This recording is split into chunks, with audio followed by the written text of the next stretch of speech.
Woj, what can you tell us about the way you think the league will react to this fight last night? Greeny, what's going to be interesting is are the Sixers, Joel Embiid, Ben Simmons, the officials after the game declared Ben Simmons as a peacemaker in this altercation. That is not, I'm told, how Minnesota saw that. The chokehold he had on Towns when he was laying on the floor, how the league interprets that, evaluates that.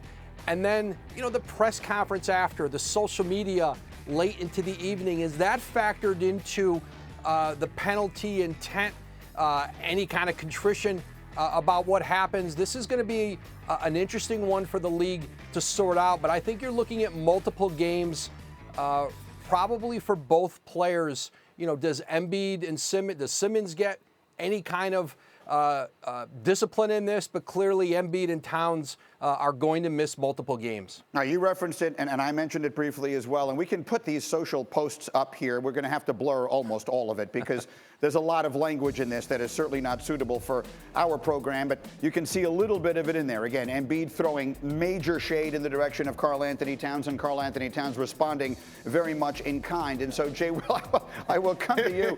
I don't mean to laugh, but I mean, my goodness. Jay, what do you make of what we saw last night, again, on the floor and then on into the night?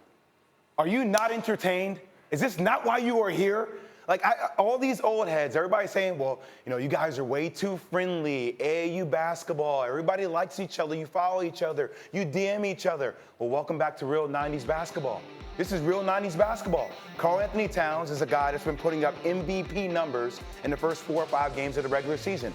Joel Embiid likes to incite controversy. He couldn't even keep a serious face at the press conference. This is what Joel Embiid does. This is what the Philadelphia 76ers have to do. Like, they're going to be the next iteration of the bad boys. Like, they win ugly, Greeny. This is how Joel Embiid gets into your head. He set the tone.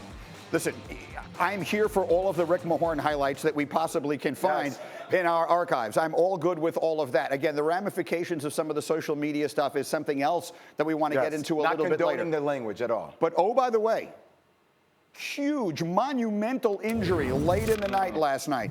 I'm not even going to show you highlights of this game in which Golden State got absolutely annihilated at home by Phoenix, because none of that mattered when this happened to Steph Curry. Watch his left wrist. You're going to see Aaron Baines fall on his left hand, left wrist. It is a broken bone in his hand. Warriors general manager Bob Myers told ESPN that Curry will have an MRI and a CAT scan, and from there the team will determine if he needs surgery and what the timetable is going to be. Woj, I turn to you. What can you tell us about Steph's hand? Well, as Bob Myers said, they're going to do more imaging today on the hand and get a better idea of how long he's going to be out. But I don't think anybody in Golden State expects him back, any sooner than a couple months. And, what it means is Bob Myers, he's going to be spending a lot of time on the road scouting this season because they'll have an opportunity to have a very high draft pick. Remember, in the D'Angelo Russell, Kevin Durant sign and trade, they sent their first-round pick this year to Brooklyn, but it's protected 1 through 20. And I think it's safe to say that Golden State will keep that pick, and they'll have an opportunity, I think, to draft very high and then bring back a team next season that's healthy with Klay Thompson, Steph Curry, and use their mid-level exception in free agency, and try to be competitive again in the Western Conference. It's a very reasonable way to look at it. Woj, outstanding as always. Thank you, my man. And we'll come back to you as anything further develops. Jay, it feels like there were really 2 stories here. Yeah. One of them is what the future of the Warriors looks like, and I get that piece of it. The other is there's a terrible break for the NBA and for one of the most popular and marketable stars. Your thoughts on both of those? Well, I feel horrible for Steph. He's the most prolific shooter we've ever seen in the game of basketball. But I will say this as it relates to the Golden State Warriors. People say, I heard a lot of fans last night, well, they should tank.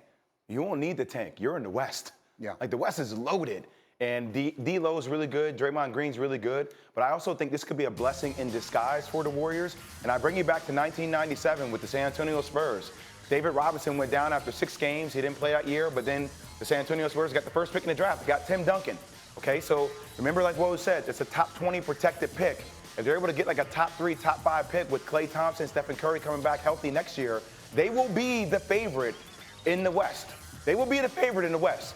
I think people overlook how great this backcourt is with the right pieces around them. I agree with you completely. Everything you just said, I completely agree with. But what cannot be overlooked is that there are still 78 games or whatever it is this season that they're going to have to live through, and it's going to be a long year for those guys in Golden State. You got back to 5 world championships. Yeah. 5. Like, this is going to be a little bit of a down year, but it's going to be a building year for next year. That's why when fans go crazy, I don't understand. Like, it's okay. It's one bad year. I agree with you. And one bad year. Tanking is a relative term. They don't have to tank. This team is definitely not going to be good enough as constituted to make it into the playoffs. Thanks for watching ESPN on YouTube. For more sports, highlights, and analysis, be sure to download the ESPN app. And for live streaming sports and premium content, subscribe to ESPN Plus right now.